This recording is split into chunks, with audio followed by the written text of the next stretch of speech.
it is time for our panel discussion. This week, we thought what we would do is do agree or disagree. So we'll pick some headlines, or we're going to pick some topics in technical analysis. We're going to look at all different things. And I'm so glad to have Julius and Mary Ellen here with me.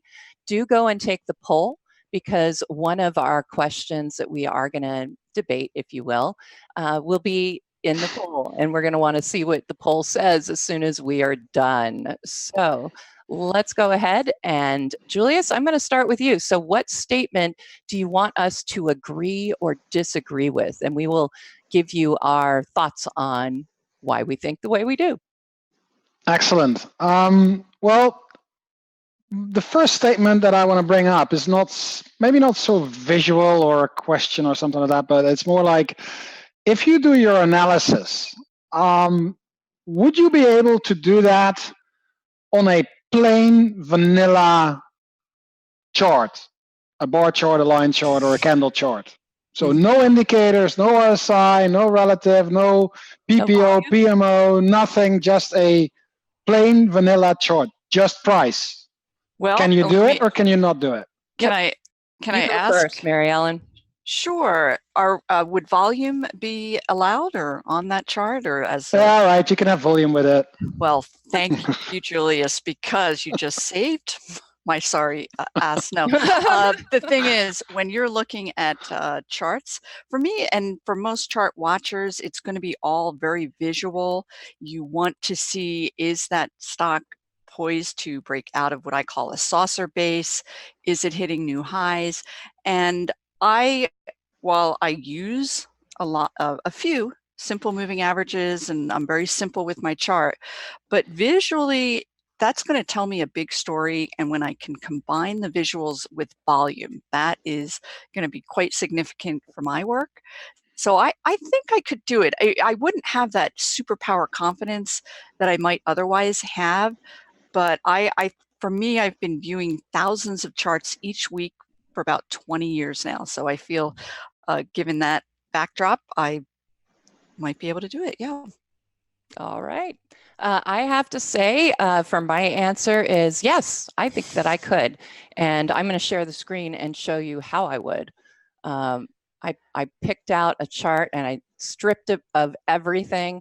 This is Microsoft. So what I would be doing is looking for those support and resistance areas. So I think you can use that to help with your trading. I like my. I think you're cheating. No, not really. It's just the price chart, right? And I can analyze it. So I think you can still come up with some of these support levels. You can look here and see right on this Microsoft chart, a possible double top, meaning you could look for, a breakdown below that confirmation line. You could say right over here, there was a flag formation. And that is, of course, bullish, and you would expect the breakout, and you would expect it to actually go much higher than it is right now. But sure, I can do that. Can you do it, Julius? Yeah, I'll be able to do it. For me, price is super leading. I mean, although I use my RRGs and a lot of relative strength analysis and all that kind of stuff, but people who've heard me before and have seen me before, I will always stress that whatever tools you use, whether that's an RRG or a PPO or PMO or anything else, in the end of the day, you are buying or selling price. I mean, very early in my career, someone once told me that you cannot buy the RSI. The fact that you cannot buy an RSI at 30, you need to buy the stock at some price. So you can look at an RSI, that's fine, I can give you some clues, but you cannot buy it. So in the end of the day, it's the price that you're trading, and that should be your ultimate guide. Everything else is derived from price and is auxiliary, is a helping hand. There are a lot of good helping hands, but they're a helping hand. In the end of the day, it's the price that counts. All right. I think that sounds pretty good. All right, Mary Ellen, I'm going to let you go next. The first statement, and these are from famous traders and investors in the world of stocks. Rule breakers make the most successful investors. And how do you feel about that? All right.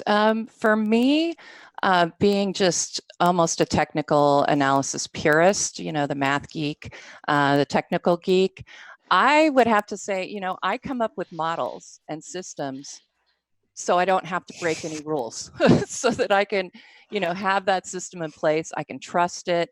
If I question it too much, if I, break the rules and go, I'm going to buy it anyway, the PMO, yeah, it's going down, but it's okay. I can't do that. So I don't think it's true, at least in my case. What do you think, Julius? So rule breaker, is that what's the definition of a rule breaker? Is that someone who doesn't follow his or her own rules when they trade a system, or you may define that. You may define that. It okay. doesn't. Yeah.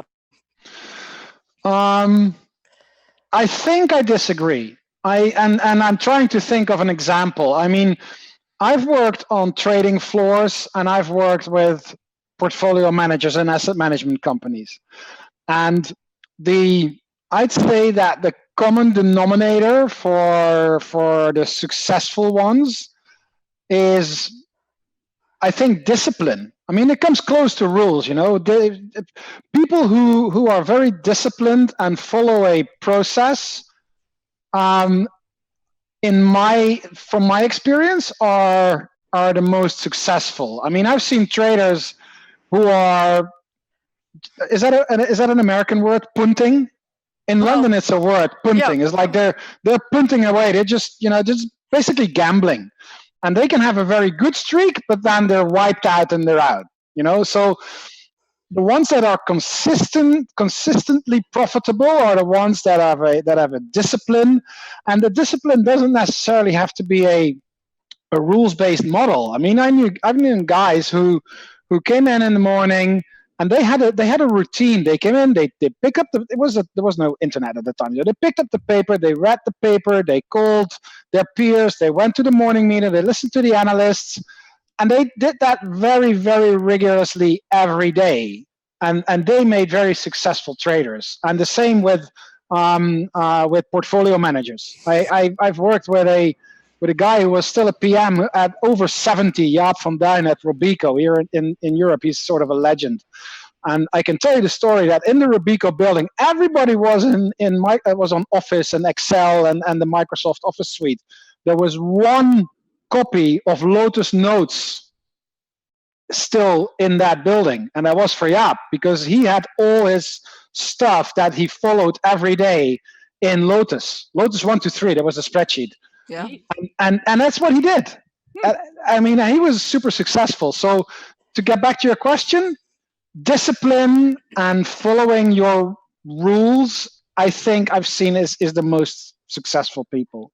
What do you think, Mary Ellen? Okay, well, this particular individual, while a believer in systems and rules, felt that there was a little bit of an art to investing, so that when and if a stock broke key support or whatever your rule system is, that it was very important that you take into account where the broader markets were, and that there's a little bit of an art, not consistently breaking rules, just having that flexibility to be able to interpret if the breakdown was real or not. So the debate carries on.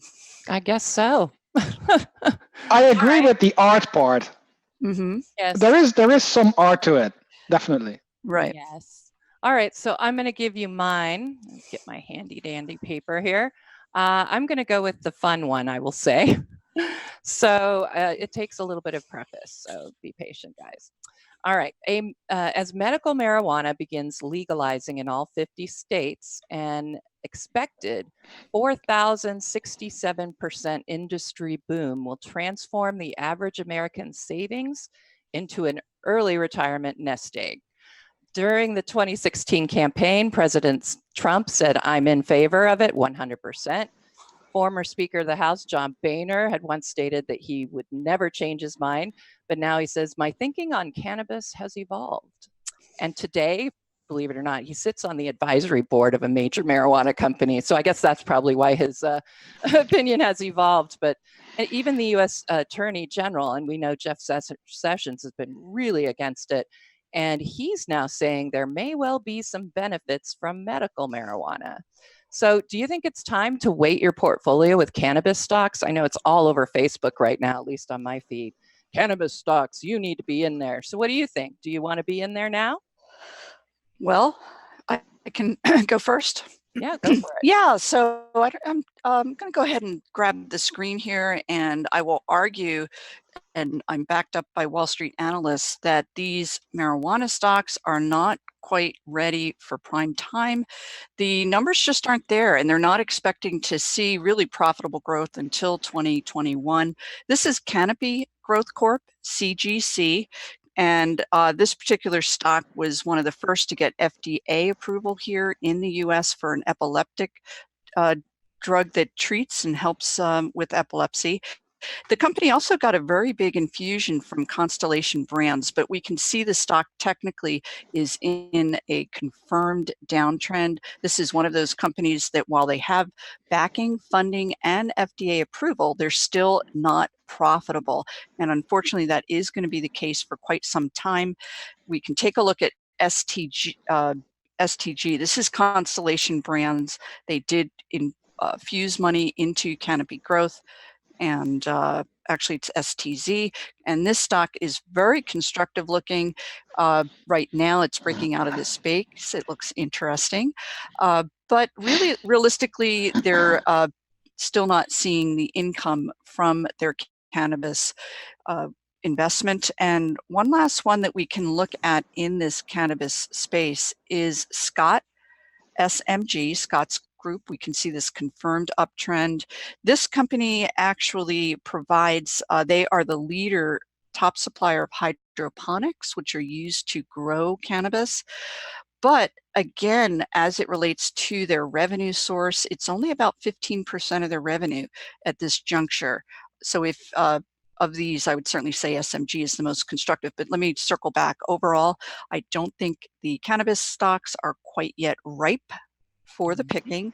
The numbers are too far away, and technically most of them are not very sound looking. So you would disagree? You would not weight your portfolio, at least not yet, to cannabis stocks? Not yet. All right, Julius, what do you think? Yeah, I think I have to disagree. I'm gonna share my screen with you guys, because what I did is I have thrown a bunch of cannabis stocks on an RRG. I mean, we have to look at an RRG when I'm on the show. Of course, you are here. So this is a list of cannabis stocks. I'm by no means an expert in cannabis, although I am from Amsterdam, but believe it or not, I've never smoked any marijuana. And if I look at this is just, it's everything is going towards the lower left. It's losing momentum. It either never had it. This one here seems the best. It's Charlotte's Web Holdings. But it's also moving down. There is nothing with a strong RRG heading. So, and let me put that, because I think to this question there is an important time element. This is a very young group of stocks. It's a very young industry, and timing wise, I don't think you want to have some cannabis or some marijuana stocks in your portfolio right now. Is it a sector that you need to keep an eye on? Most definitely. And I need to tell you this story that happened to me. It's like 4 or 5 years ago when these marijuana stocks and cannabis stocks just started popping up.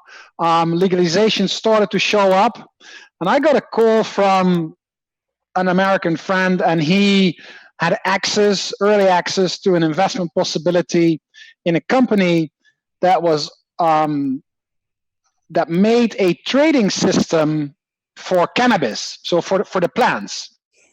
And it was very clever, because what these guys did, they took one of these online trading systems that was used to trade stocks and futures and stuff, and they turned that around to trade cannabis. Because in cannabis you got different harvests, you got different quality, you got different, you can make it like a future. And what they did is they automated the whole process, that they could track a plant from a seed to growing to harvesting to what distributor it went, etc., etc. So it was a very high-tech system, and I liked the way that they were using existing financial technology and apply it to the cannabis market. But I am not in America, and I didn't know that. So what do? I call my good friend Tommy Dorsey, who I'm sure you guys know as well. You know, he's a very great guy, ton of experience. So I tell him, I say, Tommy, listen, I got this offer to participate in this investment. What do you think of cannabis? He says, Julius, it's the reversed inhibition. He said in the 30s, they took the booze out of they made booze illegal and put it in the hands of the criminal, and the criminals made a lot of money. Now they're going to take cannabis out of the hands of the criminals and make it very taxable. They're going to tax the hell out of it. It's a very great investment. And I think he's right. Mm-hmm. The question is that already starting? And that I am not sure. So timing-wise, right now, not very fond of cannabis stocks. All right. Longer term, the legalization, probably yes, you should look at it.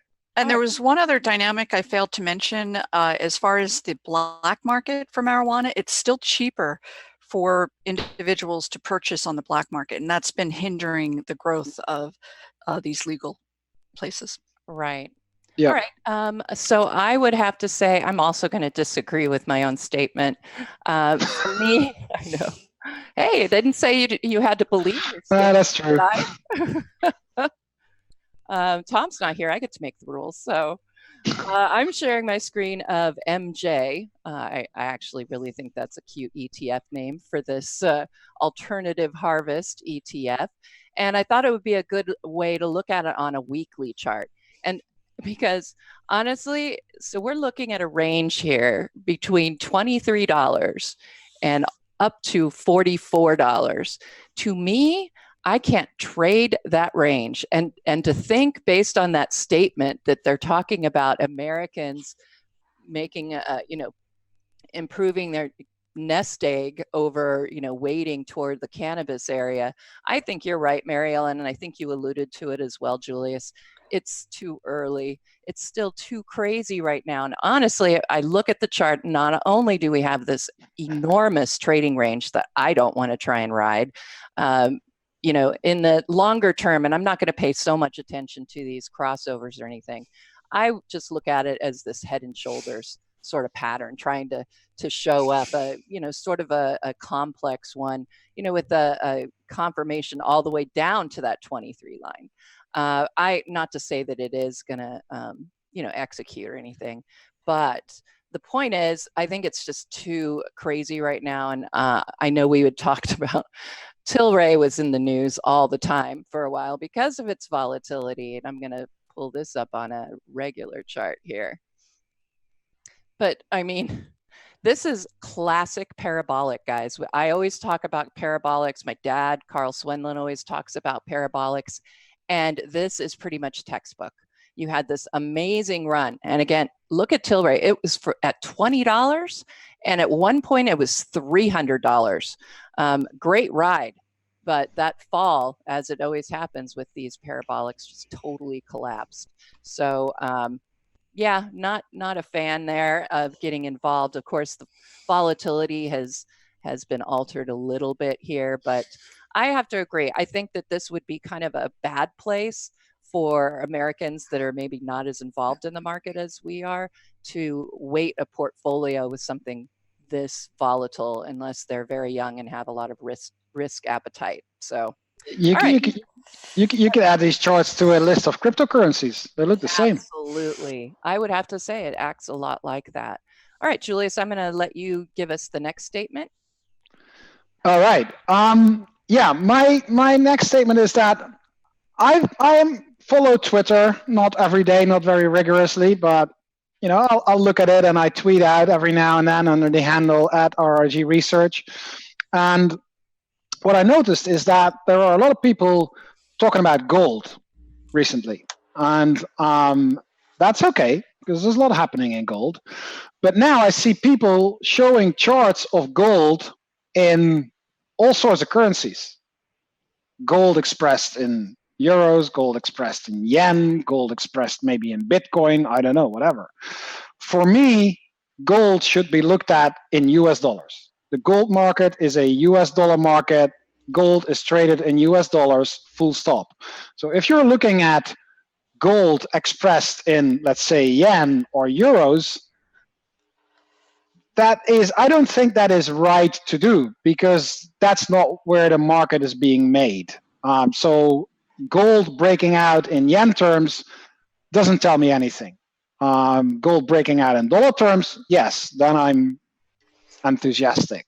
So I want to know what you guys think. Should we be looking at gold in other currencies than US dollars?